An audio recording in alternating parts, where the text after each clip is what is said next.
ये समझा दिया।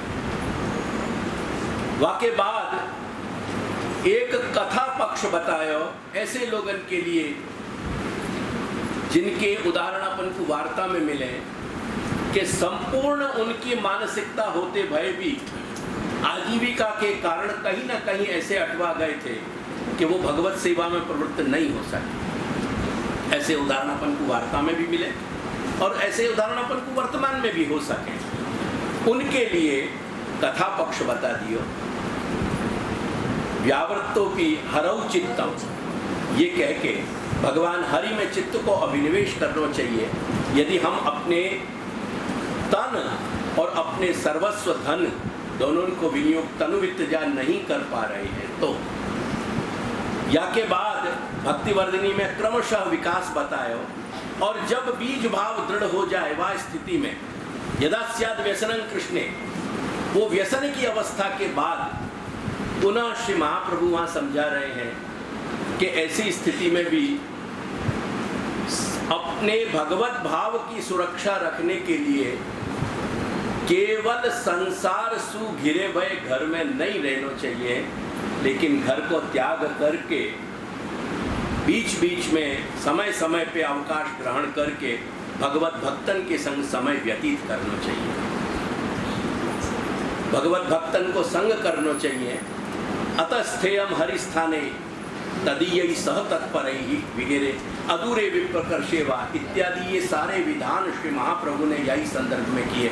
या में दो बात रही भाई वो भी समझ लीजिए। एक तो वो कि जिनकी बीज भाव की दृढ़ता हो चुकी है ग्रह सेवा के कारण, उनको घर त्याग करके और समय समय पे भगवत भक्तन के संग रहना चाहिए। और दूसरा पक्ष ये है कि जो अपने घर में कोई भी असौकर्य के कारण कोई भी हेतु है, तो हमें पत्नी हेतु है या बालक हेतु है या पति पत्नी की दृष्टि से पति जो है बाधक है इत्यादि इत्यादि इत्यादि ऐसे बहुत सारे कारण हो सकें। इन सारी संभावनाओं को ध्यान में रखते हुए, इन सब पॉसिबिलिटीज को ध्यान में रखते हुए कोई ऐसे भगवत भक्त के घर में वाको परिवार को अंग बन जाना चाहिए, वाके घर को अंग बन जाना चाहिए कि जहाँ रह के हम प्रत्यक्ष या परोक्ष रूप से भगवत सेवा कर सकें। बाहर रह के सेवा की टहल चाकरी करके उनकी परिचारिकी कर सकें या उनके संग सेवा में प्रवृत्त होकर अपन सेवा कर सकें।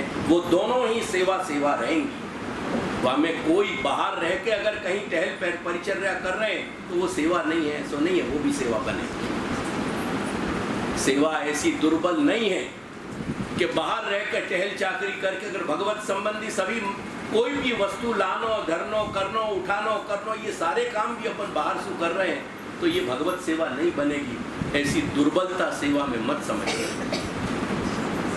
परंतु बाकी शर्त यह है यावत जीवम, वो कंटिन्यूटी बाकी रहनी चाहिए। तुमने 4 दिन करके और फिर पूरे अवकाश लेके रजा पे चले जाओ, वह ढंग से सेवा नहीं। तो ये जब सारी बात को जब जहाँ श्री महाप्रभु ने बता दिया, वह परिस्थिति में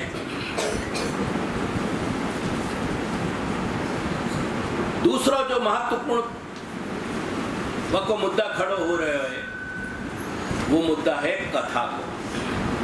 केवल कथा पक्ष वाली बात नहीं है, सेवायाम व कथायाम की बात है। सेवा और कथा, अवसर में सेवा और अनवसर में कथा। दूसरा एक क्या कोई एंगल है वो भी समझ लो। श्री महाप्रभु आज्ञा कर रहे हैं कि शास्त्रम अवगत्य मनोवाग्देह ही कृष्ण सेव्या। शास्त्र यानी भगवत शास्त्र, भगवत शास्त्र को जान के जो भगवत शास्त्र अपन को भगवत स्वरूप गुण लीला धर्म पराक्रम भगवान की चेष्टाएं भगवान की लीला भगवान को परिकर इन सब चीजों की समझ दे रहे हुए स्वरूप गुण धर्म लीला चेष्टा परिकर इन समस्त वस्तुओं को जो परिचय कराने वालों है वो भगवत शास्त्र है। ऐसे भगवत शास्त्र को महापुरुषन के मुख से सुन के पढ़ के मन वाणी और देह से भगवान श्री कृष्ण की सेवा करनी चाहिए। भगवत शास्त्र के बोध के अभाव में भगवत शास्त्र के बोध के अभाव में हमारी कृष्ण सेवा का पक्ष बहुत ही दुर्बल बन जाए और भगवत शास्त्र को ज्ञान प्राप्त करके यदि हम कृष्ण सेवा में प्रवृत्त नहीं होंगे तो हमारे सारे प्रयास की विफलता सिद्ध हो जाएगी, वो बिल्कुल राख में हवन हो जाएगी। यानी ये दोनों पक्ष यहाँ सबल चाहिए, बल सहित चाहिए कि दोनों को बैलेंस हो सके, भगवत शास्त्र को बोध और वा को भगवत सेवा में विनियोग, ये दोनों पक्ष हमारे प्रबल होने चाहिए। ये जानिए शास्त्र में अवगत्य वालों जो पक्ष है, क्योंकि शास्त्र में अवगत्य वालों जो पक्ष है अपनी प्रबलता के लिए कृष्ण सेवा पे निर्भर कर रहे हो और कृष्ण सेवा को जो पक्ष है वो अपनी प्रबलता के लिए शास्त्र में अवगत्य पे टिक रहे है। अब जब शास्त्र में अवगत्य की बात चलेगी तो प्रश्न ये खड़ो होएगा कि शास्त्र हमको कौन के मुख से श्रवण करना चाहिए। जब ये मुद्दा पे आके अपन अटक रहे हैं वहां अपन को जल भेद की आवश्यकता है कि हम जल भेद के माध्यम से अपने विवेक को स्पष्ट करें। अगर जल भेद में दिए गए विवेक हम नहीं समझ सके, अगर बाकी एप्लीकेशन बाको समन्वय यदि हम अपने तरीका से अपने स्वभाव में अपने जीवन की जो हमारी जीवनचर्या और दिनचर्या है, हमारा जो जीवन जीने को तरीका है, वह में हम हमारे ढंग से यदि जलभेद की वाणी को समन्वित नहीं करेंगे तो हम कहीं ना कहीं शास्त्र में अवगत्य वालों जो पक्ष है वह गंवा बैठे। और यदि ये जान के हमने अपनो स्वसर्वस्व अपने देह सु जो भी जितनो अपने सु बन रहे हो, जो यथाशक्ति सामर्थ्य है, तदनुरूप अपन ने भगवत सुख के लिए वह को भगवत सेवा में यदि विनियोग नहीं किया तो विफलता नहीं, अपने बोध या ज्ञान या समझ को वो वैधव्य है, वो वैधव्य है, विधवापना। जैसे जाके माथे कोई धनी नहीं रहे, मालिक नहीं रहे, स्वामी नहीं रहे, रक्षक नहीं रहे, पोषक नहीं रहे और निराधार हो जाए जो मनुष्य, ऐसे हम भी निराधार हैं। तो शास्त्र में अवगत्य या पक्ष की प्रबलता के कारण वाकु सार्थक बनाने के हेतु जलभेद आवश्यक है। तुम्हारे सबके चित्त में एक कष्ट की टीस होनी चाहिए, एक वेदना होनी चाहिए कि हमने झक मारे इतने वर्ष परंतु बाल हमने जलभेद नहीं समझे, हमने जलभेद की समझ नहीं लीनी।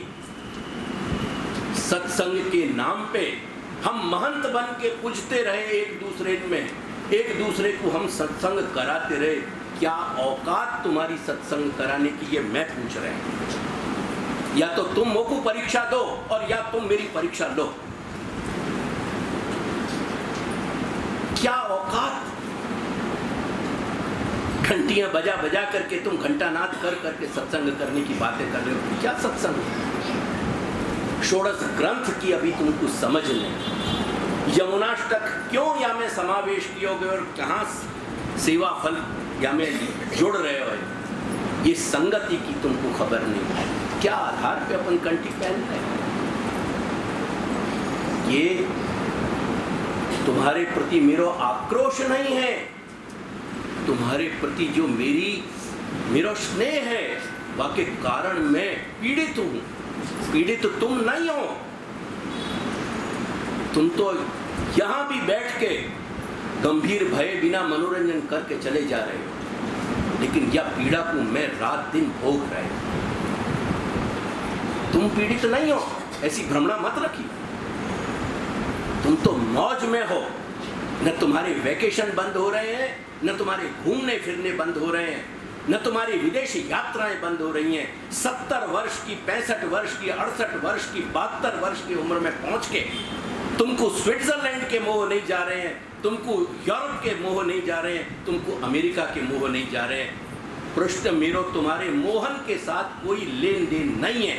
तुम क्यों मोहित हो रहे मेरा विषय नहीं है। प्रश्न ये है कि वह समय, वो जो तुम्हारे आयुष्य को समय और तुम्हारी ऊर्जा ऐसे निरर्थक और ऐसे नारकीय, नरक में ले जाने वाले जो तुम्हारे चेष्टाएं हैं, उनमें जो जा रहे हो, वो समय और ऊर्जा तुमको कहाँ वापस मिलेगी कि वह तुम पुष्टिपथ पे उपयोग में आ सकते। ये मेरी पीड़ा है। तुमसे कोई चंदा या फीस वसूल नहीं कर रहे हूं मैं महाप्रभु की वाणी सुनाने को। तुम्हें यहां, तुम्हारी यहां उपस्थिति तुम्हारा कर्तव्य है, तुम्हारी उपकृति नहीं है।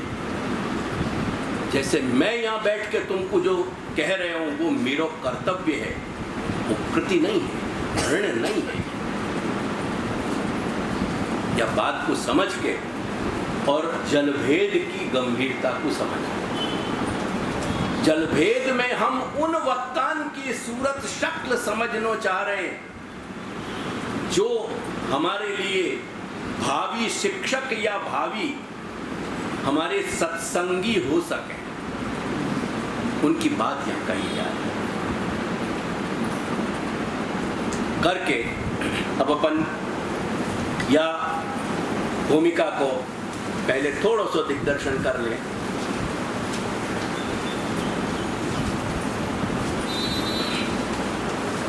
देखो, यहाँ मेरे पास इतना समय तो नहीं है कि मैं ये व्याख्यान को तुमको सुनाऊं पूरा पढ़ के। यद्यपि मैंने कुछ अंश तुम्हारे यहाँ में प्रिंट करके दिए हैं, उनमें से जहाँ जहाँ उपयोगी आएंगे उनको करेंगे उपयोग।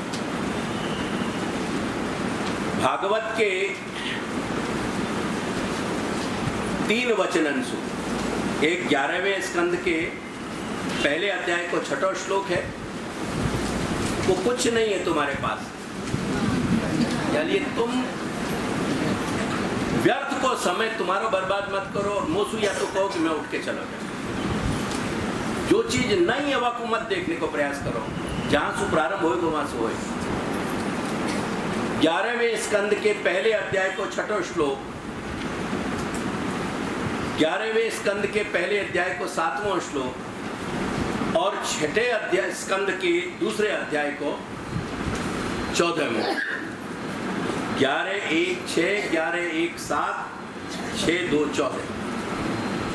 इन तीनों श्लोकन में 6ठे स्कंद को जो श्लोक है वो अजामिल के प्रसंग को है, और 11वें स्कंद को जो प्रसंग है वो ये प्रसंग है कि भगवान वहां कह रहे कि स्वमूर्त्या लोक लावण्य निर्मुक्त्या लोचनम निर्णाम, अपने लोक लावण्य, सारे जगत को, त्रिलोकी को सौंदर्य जहां एक साकार बन गए है। दूसरो अर्थ, सारी त्रिलोकी में अगर कहीं सौंदर्य फैल रहे हो, कहीं बिखर रहे हो, कहीं छींटा मिल रहे हैं, तो वो वहीं से मिल रहे हैं। ऐसे लोक लावण्य को धारण करने वाले, मनुष्य की आंखन को आकर्षित करके स्वयं में चुंबक की तरह चुपका देने वाले, गीर्भिस्ताह स्मरतां चित्तम स्मरताम, और ऐसी मधुर वाणी श्री प्रभु बोलते रहे हैं कि उनकी वाणी से संगीत भी फीको पड़ जा रहे हैं। ऐसी वाणी को सुन के और पदस्थान इक्षतां क्रिया, उनकी प्रत्येक चेष्टा जो है श्रीहस्त की और श्री चरण की, उनके कारण जो है, जो देखने वाले हैं, दर्शन करने वाले हैं, उनके मन वहां से हट नहीं रहे, उनकी दृष्टि वहां से हट नहीं रही है। ऐसे भगवान अपनी यश या कीर्ति को, अपनी क्रीडान की, चेष्टान की जो कीर्ति है, वह को फैला के सर्वत्र, याद ये स्वधाम पदार्थे वक्त यहाँ छोड़ गए कि तरिष्यन्ति इति अगाध स्वपदम ईश्वर, स्वम पदम ईश्वर। ये या प्रकार से सब कुछ, इन सारी चेष्टान को अपने यश रूप में छोड़ करके स्वधाम पधारे, ताकि इन सर्वेंद्रियन को आकर्षण, प्रत्येक इंद्रिय को और सभी इंद्रियों को आकर्षण करने वाली भगवत संबंधी इन चेष्टान के कारण भगवान की अनवतार दशा में भी जीव उनमें आकर्षित होकर के और अपना उद्धार ढूंढ सके। ये बातें समझा के सांकेत्यम परिहास्यम वा स्तोभम हेलन में वा, सांकेत्यम नाम लिए, जैसे अजामिल ने अपने पुत्र नारायण को नाम दिया, ऐसे सांकेत्य, संकेत जाको कहे।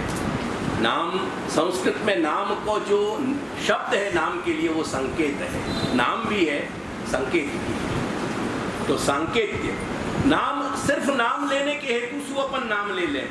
पारिहास्यम, कहीं हम हास्य विनोद कर बैठे, जैसे ब्रज की क्रीड़ा में अपन को परस्पर भगवान के लीला के पात्रन के परस्पर हास्य विनोद मिलते थे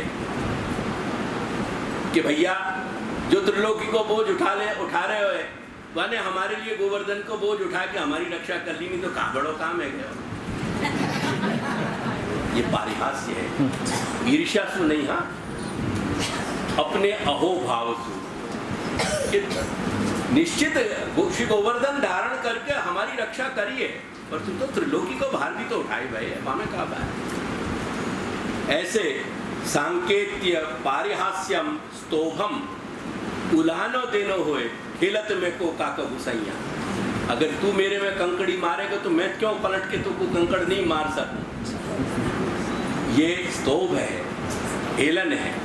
ऐसे कोई हेतु से भी यदि हम हमारो चित्त कहीं से प्रभु से जुड़ जा रहे हो, तो कह रहे हैं कि वैकुंठ नाम ग्रहणम अशेष अगहरम विदु, या प्रकार से भगवान को नाम लेनो, स्मरण लेनो समस्त पापन को नष्ट करने वाला है।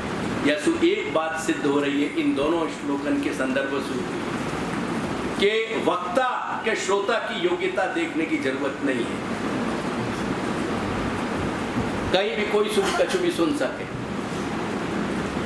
क्योंकि दोनों को तात्पर्य ये निकले, बाको मतलब ये जैसे भी ले ले नाम, वो नाम भगवान को जो है पाप दूर करने वाला है, फिर कहाँ बात है, फिर प्रतिबंधकता कहाँ है? भगवान की साइड, हाँ, पर ये वचन प्रमाण में तो आ रहे हैं ना, यानी एक पूर्व पक्ष खड़ा हो, एक पूरी बात को समझाया जा रहा है कि ये वचन ऐसे हैं कि यदि हम हठाग्रह करके बैठे तो इन वचन का अर्थ ये भी निकल रहे हो कि कोई की योग्यता देखने की आवश्यकता नहीं है, हमें योग्यता के विचार को हेतु ही नहीं। कहीं ऐसे भी वचन मिल रहे हैं 7 स्कंद के 15वें अध्याय के 69वां श्लोक 69 वहां कहा जा रहे हो, नारद जी स्वयं कह रहे हैं कि मैं पहले जब मेरो गंधर्व को जन्म हतो कोई कल्प में, वह गंधर्व के जन्म की अवस्था में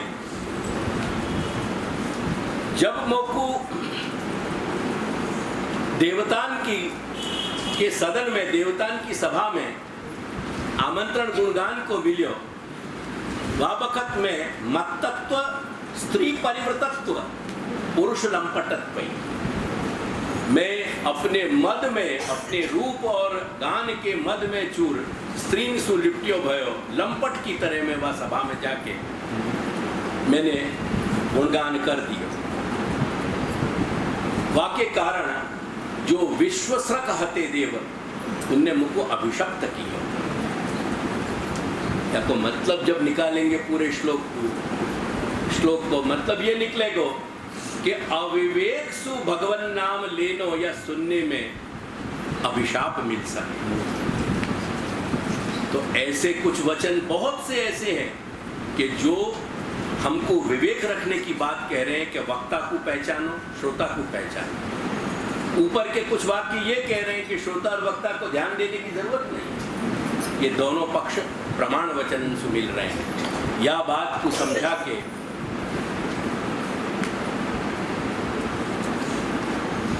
तीसरा वचन यहां कह रहे हैं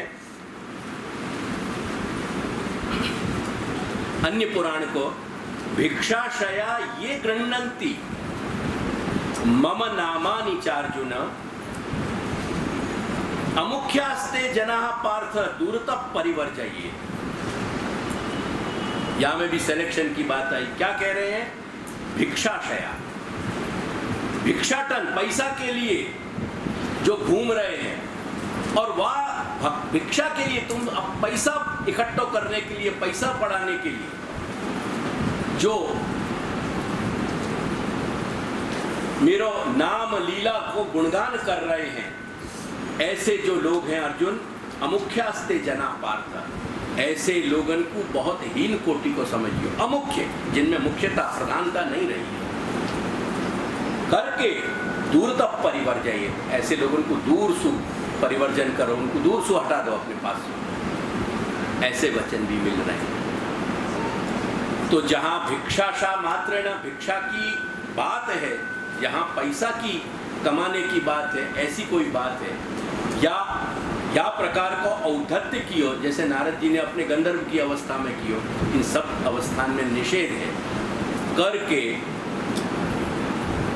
कैसे निर्धार किया जाए कि सिलेक्शन करनो के नहीं करनो, विवेक रखनो के नहीं रखनो, या के परिणाम स्वरूप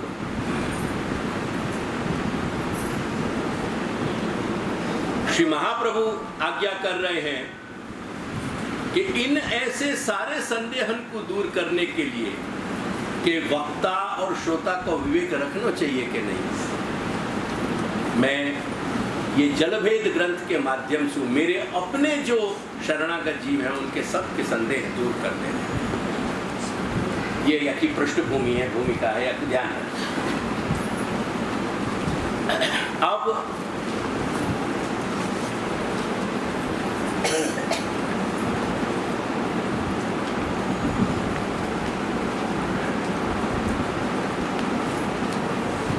ये कहाँ पे बचा?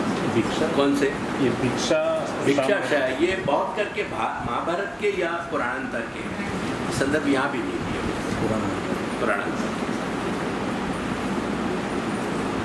अब आगे की पंक्ति में श्री महाप्रभु नमस्कृत्य हरिम, ये अपन देख लियो, अपन ने बाकी बात भी सब समझ ली नहीं। भाव विभेदिकान गुण धर्म सब बात अपन ने स्पष्ट कर ली। गुण भेदास्तु तावंतो यावंतो ही जले मता। श्री महाप्रभु आज्ञा